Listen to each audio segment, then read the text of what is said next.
트럼프가 유럽에 관세를 매겼다는 뉴스 최근 자주 보셨을 겁니다. 유럽의 15%, 자동차의 25%, 어떤 나라에는 50%까지 위협했죠. 그런데 같은 시기 미국은 유럽에 무기도 팔고 있었습니다. 한쪽에서는 관세로 때리면서 다른 쪽에서는 무기를 사라는 구조였습니다. 스위스는 F-35A 36대를 도입하기로 했는데 미국이 수십억 달러 규모의 가격 인상을 통보했습니다. 국민투표까지 거친 계약이었죠. 그 36대가 결국 약 30대로 줄었습니다. 결국 스페인은 F-35 검토 자체를 접어버렸죠. 그래도 유럽이 미국 무기를 안 살 수야 없겠지. 이렇게 생각하신 분들 많으실 겁니다. 그런데 말입니다. 2024년 미국의 유럽 무기 판매액 약 760억 달러였습니다. 1년 뒤 380억 달러, 절반이 증발했습니다. 380억 달러면 한국 국방 예산의 절반이 넘는 돈입니다. 이 어마어마한 돈이 도대체 어디로 갔을까요? 유럽이 미국 무기를 밀어내기 시작한 바로 그 자리에 지금 새로운 나라가 빠르게 자리를 잡고 있습니다. 바로 대한민국이죠. 물건이 없으니까 급해서 산 것 아니냐고요? 아닙니다. 대한민국은 미국과 유럽을 동시에 올려놓고 벌인 정면 경쟁에서 당당히 승리를 거머쥐었습니다. 도대체 무슨 일이 벌어지고 있는 걸까요? 오늘 영상 끝까지 보시면 트럼프의 관세가 한국 방산에 어떤 영향을 끼쳤는지 그 전체 구조가 한눈에 보이실 겁니다. 먼저 짚고 갈 게 있습니다. 관세는 무기에 직접 붙는 세금이 아닙니다. 군사 장비는 대부분 FMS라는 경로로 거래됩니다. 정부 대 정부 판매입니다. 관세가 붙는 일반 상품과는 완전히 다른 길을 갑니다. 그러면 관세와 무기가 도대체 무슨 상관일까요? 관세가 만든 건 세금이 아닙니다. 불신입니다. 이 나라한테 관세로 맞으면서 무기까지 사야 하나? 이 질문이 유럽 곳곳에서 터져 나온 겁니다. 직접적인 세금 문제가 아니라 간접적인 신뢰의 문제였습니다. 그리고 이 간접 경로가 직접 경로보다 훨씬 강력했습니다. 단골 거래처를 떠올려 보십시오. 20년 넘게 거래한 가게가 있습니다. 물건 품질도 좋고 가격도 적당했습니다. 그런데 어느 날 그 가게 주인이 태도를 바꿉니다. 갑자기 다른 물건 값을 확 올려버립니다. 아직 안 오른 물건이 남아있긴 합니다. 그런데 마음이 편하겠습니까? 다음엔 이것도 올리겠지. 그 불안이 싹 트는 순간 이미 다른 가게를 둘러보게 됩니다. 물건값이 오른 것보다 신뢰가 깨진 게 더 치명적인 겁니다. 지금 유럽에서 벌어진 일이 정확히 이겁니다. 스위스 정부가 공식 성명을 냈습니다. 미국 관세가 F-35 비용을 추가로 높일 수 있는 리스크 요인이다. 관세와 무기 도입의 연결을 정부 차원에서 인정한 겁니다. F-35를 사겠다고 국민투표까지 한 나라입니다. 그 나라 정부가 공식적으로 위험 요인이라고 인정한 겁니다. 그런데 묘한 일이 벌어집니다. 같은 스위스의 국방장관 피스터, 이렇게 말합니다. 연방의회 차원에서는 관세와 F-35를 연결하지 않는다. 인정하면서 부인하는 겁니다. 한쪽에서는 리스크라고 하고 다른 쪽에서는 상관없다고 합니다. 속내가 복잡하다는 뜻이죠. 겉으로는 연결을 부인합니다. 그러나 실제로는 가격이 올랐고 대수를 줄였습니다. 36대가 약 30대가 된 건 앞에서 말씀드린 그대로입니다. 말과 행동이 따로 움직이고 있었습니다. 이건 스위스 혼자만의 이야기가 아닙니다. EU 전체가 움직이기 시작했습니다. 아레일미라는 구상이 등장합니다. 방위비를 유럽 영내 기업에 집중시키겠다는 틀입니다.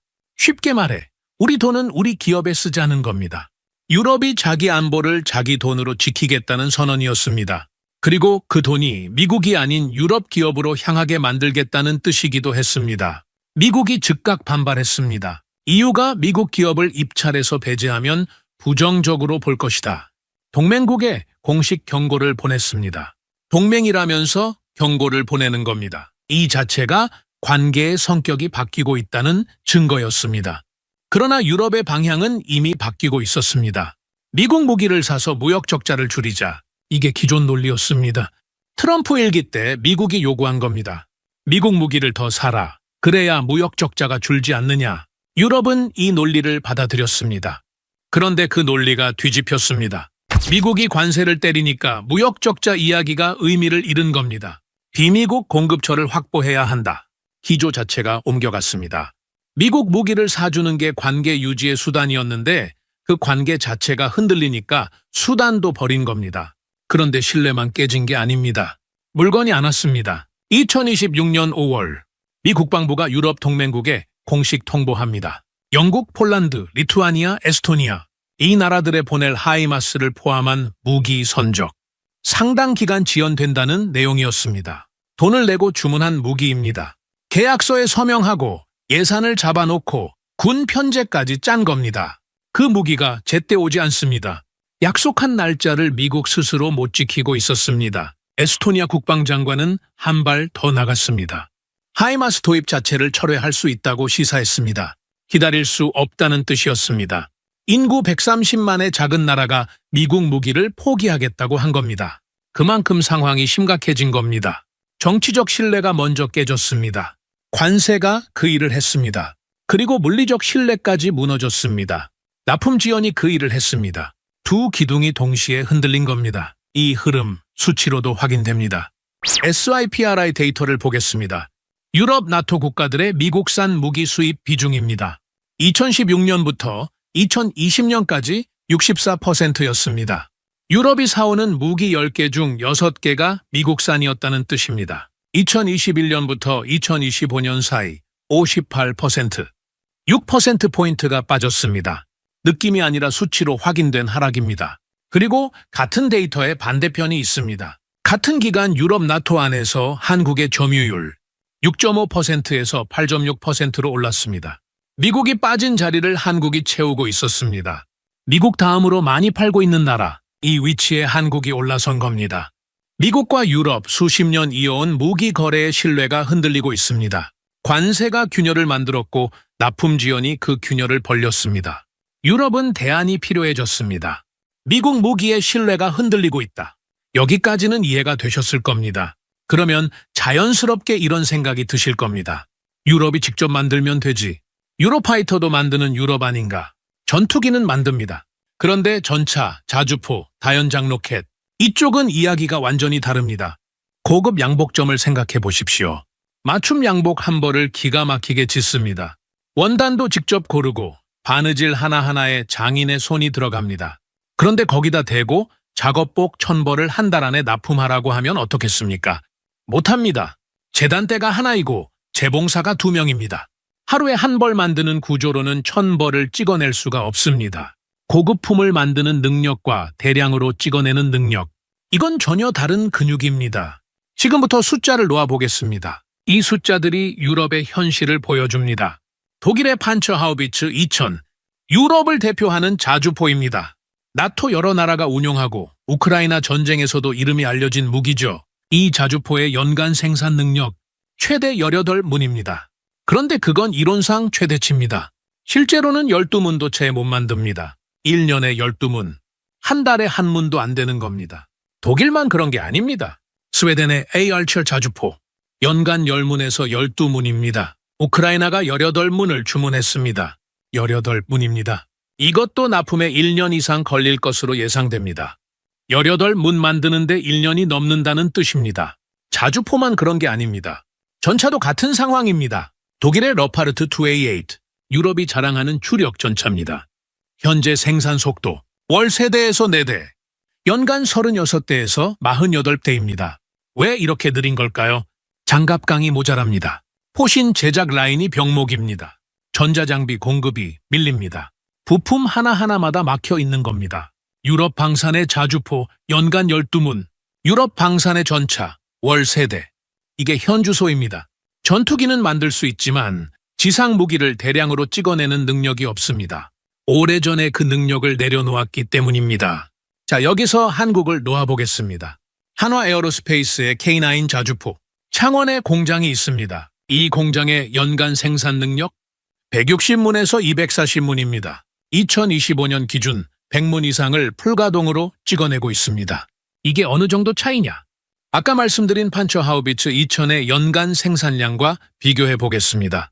판처하우비츠 2000, 연간 최대 18문, K9, 연간 최대 240문, 13배에서 20배 차이입니다. 독일이 1년 걸려 만드는 양, 한국은 한 달 반이면 만듭니다. 한 달 반입니다. 조금 더 들어가 보겠습니다. K9 한문을 만드는 데 걸리는 시간 21일입니다. 7개 공정이 있고 공정 하나에 3일씩 3주면 자주포 한문이 완성됩니다.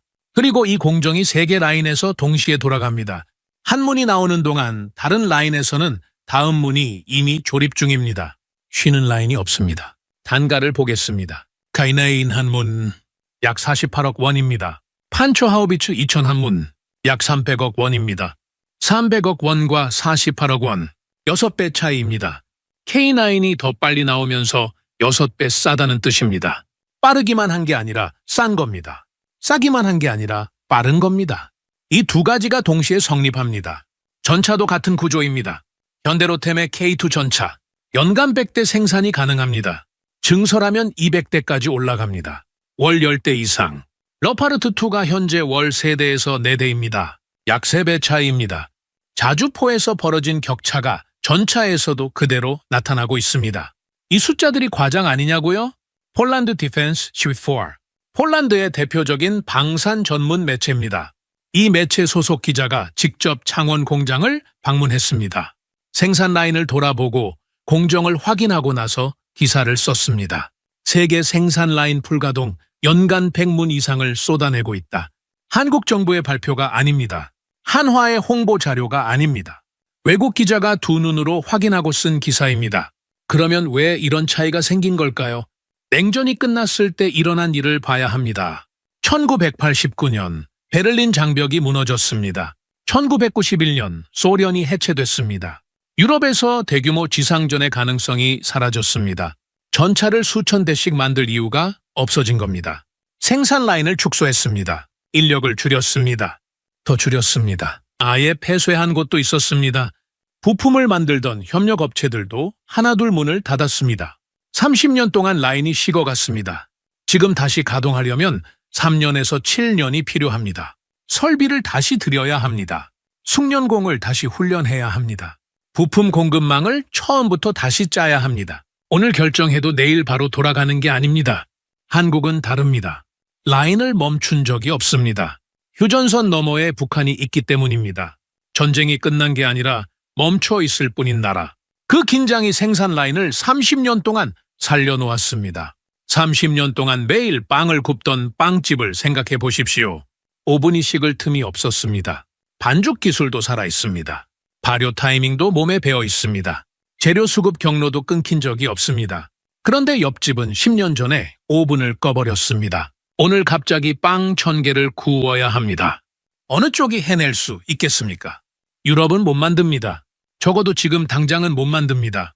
라인을 다시 드는 데만 몇 년이 걸립니다. 미국은 늦습니다. 하이마스 선적 지연을 공식 통보한 상황이라고 앞에서 말씀드렸습니다. 에스토니아 국방장관이 도입 철회까지 시사한 것도요. 만들 능력은 있지만 제때 보내지 못하고 있습니다. 유럽은 못 만들고 미국은 늦습니다. 선택지가 좁혀졌습니다. 유럽이 지금 당장 지상 무기를 대량으로 확보하려면 갈 곳이 거의 없습니다. 유럽이 급해서 한국 무기를 산 거라고 생각하실 수 있습니다. 빨리 줄 수 있으니까 어쩔 수 없이 골랐다고요. 그런데 2026년 1월 노르웨이에서 벌어진 일은 전혀 다릅니다. 노르웨이는 급해서 산 게 아니라 정식 경쟁 입찰을 열었습니다. 미국의 하이마스, 유럽의 유로펄스, 한국의 천무. 셋을 동시에 올려놓고 비교한 겁니다. 노르웨이 LRPFS 사업입니다.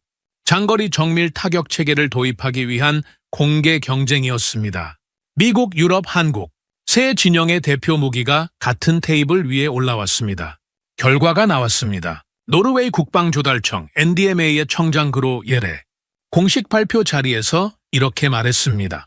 한화의 천무가 성능, 비용, 납품 능력에서 최적의 조합을 제공한다. 바이레킹 디펜스가 인용한 노르웨이 국방부 관계자 산드비크. 이 사람의 발언은 한 발 더 나갔습니다. 천무만이 성능, 납기, 비용, 체계 통합, 모든 요구사항을 충족했다. 최적이 아닙니다. 유일이라는 뜻입니다. 하이마스가 탈락했습니다. 같은 카테고리에서 밀려난 겁니다. 유로펄스도 탈락했습니다. 미국과 유럽을 동시에 꺾은 겁니다.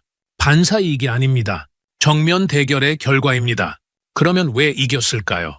첫 번째, 사거리입니다. 천무는 이 입찰에 500km급 확장형 유도 미사일을 패키지에 넣었습니다. 노르웨이가 이 미사일의 최초 수출 고객이 됩니다. 500km. 이게 어느 정도 거리냐? 서울에서 부산까지 직선 거리가 약 325km입니다. 500km면 서울에서 부산을 넘어 바다까지 닿는 거리입니다. 이 사거리의 미사일을 계약서에 확정적으로 넣을 수 있었느냐? 없었느냐? 이게 승부를 갈랐습니다. 하이마스 쪽에도 비슷한 물건이 있습니다. PRSM이라는 미사일입니다. 500km급입니다. 사거리만 보면 비슷합니다. 그런데 두 가지 문제가 있었습니다. 미국의 수출 통제에 걸려 있습니다. 개발 일정도 확정되지 않았습니다. 노르웨이 패키지에 넣겠다고 약속할 수 없었습니다. 미사일은 존재하지만 팔 수 없는 상황이었던 겁니다. 천무는 넣었고 하이마스는 못 넣었습니다. 같은 500km인데 한쪽은 계약서에 들어가고 한쪽은 못 들어간 겁니다. 이 차이가 첫 번째 승부처였습니다. 두 번째, 가격입니다. 하이마스 발사대 한 대, 780만 달러에서 1030만 달러입니다. 천무 발사대 한 대, 250만 달러에서 500만 달러로 추정됩니다. 절반 이하입니다. 발사대만 싼 게 아닙니다. 탄약도 쌌습니다. 하이마스의 주력 탄약 GMLRS, 한 발에 12만 달러에서 14만 달러입니다. 천무의 239mm 유도 로켓, 한 발에 약 5만 달러입니다. 3분의 1 수준입니다. 발사대도 싸고 쏘는 탄약도 쌉니다. 그러면 같은 예산으로 얼마나 더 살 수 있느냐? 이게 핵심이었습니다. 노르웨이가 이 사업에 배정한 예산 20억 달러입니다. 천무 16, 문 풀 패키지 계약 금액 9억 2,200만 달러입니다. 20억 달러 예산의 절반도 안 쓴 겁니다. 남은 예산으로 탄약을 더 사고 정비 체계를 더 갖출 수 있습니다. 디펜스 익스프레스가 분석을 냈습니다. 같은 9억 달러를 하이마스에 쓰면 6문에서 9문입니다.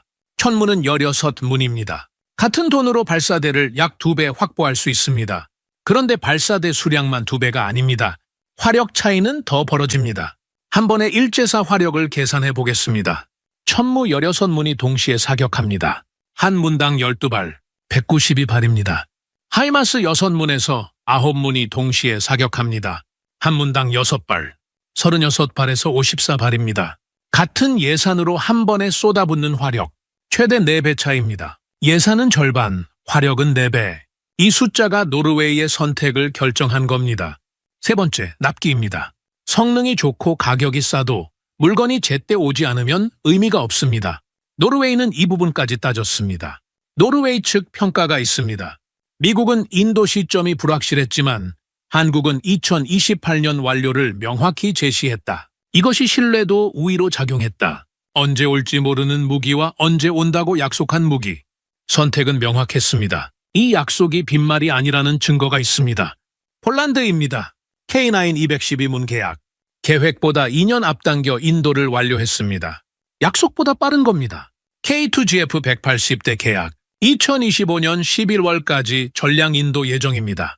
2025년 한 해만 96대를 보냈습니다. 전년 대비 3배입니다. 약속한 일정을 지킨 게 아니라 앞당긴 겁니다. 이 실적이 쌓여 있으니까 노르웨이가 한국의 약속을 믿을 수 있었던 겁니다. 노르웨이 FFI 국방연구소의 공식 평가가 이 이야기를 마무리합니다.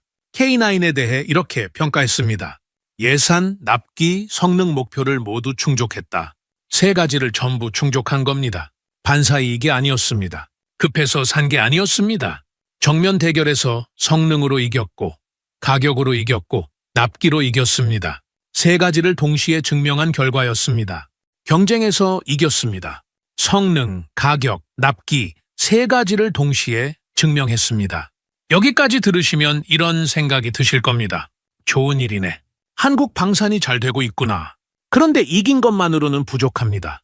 유럽은 지금 새로운 규칙을 만들고 있습니다.